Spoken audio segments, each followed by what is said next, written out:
Hi Pisces, this is our second channel. Huwag kalimutan na mag-subscribe at i-click yung bell notification para lagi kayong updated sa ating daily reading. Yes, this is our second channel ha. So abangan nyo po lagi dito yung daily reading natin. And by the way, this is timeless reading, short reading. Kung hindi kayo naka-resonate, iwan nyo lang po. Take this as your gabay.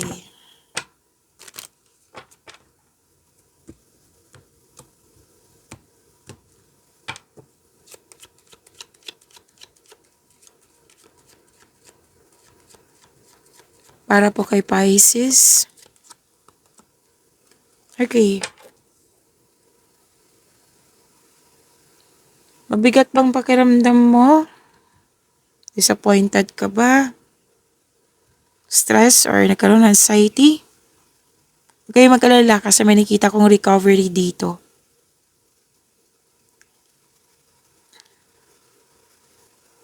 Nakikita ko rin dito na may grupo ng tao and I believe this is your family na very supportive sa'yo.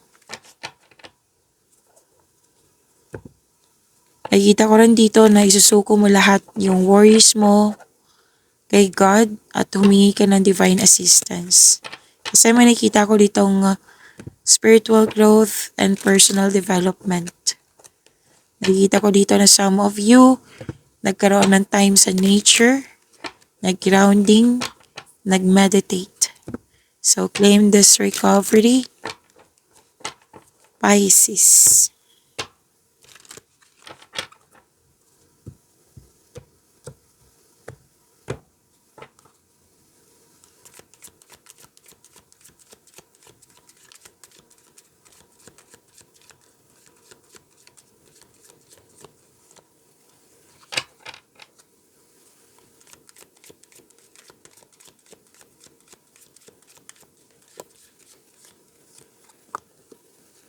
Pisces, nakatanggap ka ng magandang balita.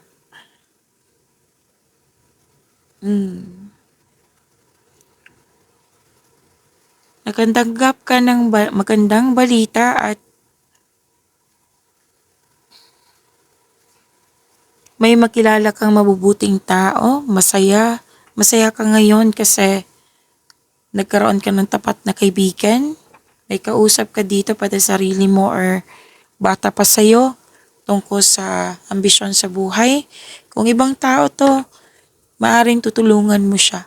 Pwedeng ideas or material na bagay. Basta tutulungan mo to, itong taong ito na bata pa sa'yo. So, nakikita ko rin dito na masaya at stability, lalo na sa relasyon, connection mo sa isang tao. May nakita rin akong job offer or any kind of opportunity na nakalain sa inyong career and money na very excited ka kasi alam na alam mo yung gagawin mo. And prepare your energy, Pisces, kasi nakikita ko dito na sobrang busy mo. Basta huwag nyo lang pong kalimutan na magkaroon ng time management.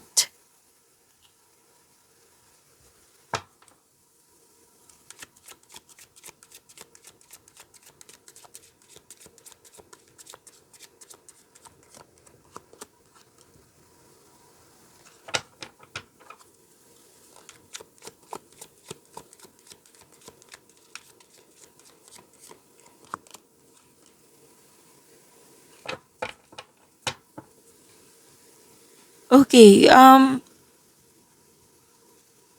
maalalahanin ka, mapag-alaga, mapagmahal.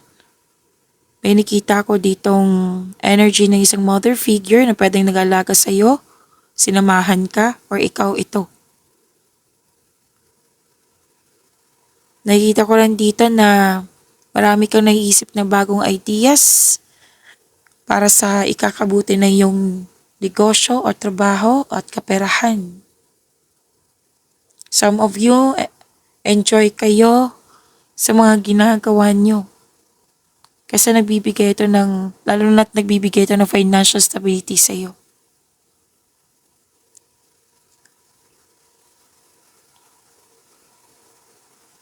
Malalim ang iniisip mo dito eh. Kasi may alok sa iyo na pinag-isipan mo ng mabuti. Kaya lang, natagalan ka sa paggawa ng desisyon, pagpili, kasi guarded ka. Gusto mong perfect, like ayaw mo magkaroon ng negative outcome. Rather than bored kayo ngayon sa mga ginagawa nyo, or dismayado kayo sa current position mo. So, this card tells you na kailangan mong labanan mo yung nararamdaman mo ngayon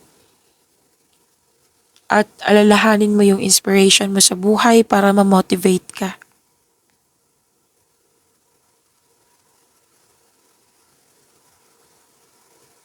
Kailangan din ng mahabang pasensya kasi nakikita ko dito na may tutusin yung desisyon, ideas, or plano. May nakita kong away dito with co-workers.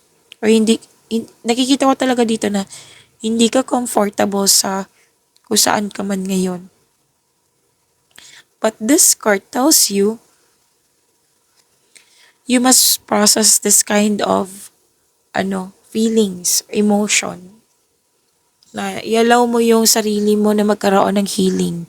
Mag-move forward ka kasi nasa horizon na yung new direction. So this card tells you to accept and free yourself. Okay?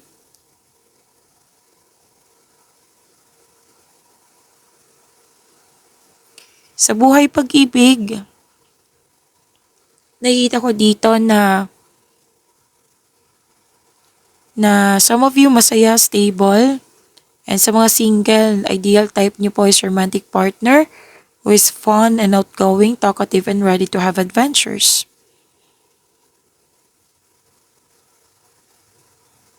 Nakikita ko rin dito na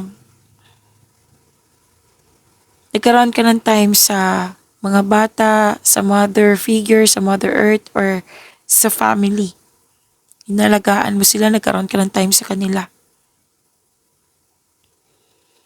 At sabi din dito, sa mga single may parating na, pwedeng dumating na ligawan, may ligawan na. Pero aminado kasi yung sarili dito na kung mag-guarded ka, mas naalala mo kasi yung mga trauma sa nakaraan. Kailangan ng forgiveness nito. Kasi kahit relasyon or mag-asawa, parang may nasabi or nagawa, hanggang ngayon hindi nakalimutan. So forgiveness is the key. Kailangan maging willing kang to move forward. At sabi din dito, may concern sa mga taong nangingialam, nakisawsaw, naninira ng koneksyon, hindi naniniwala sa iyo, a trust issue, or concern to sa third party. So this card, again, nagsabi dito na magkaroon ng healing.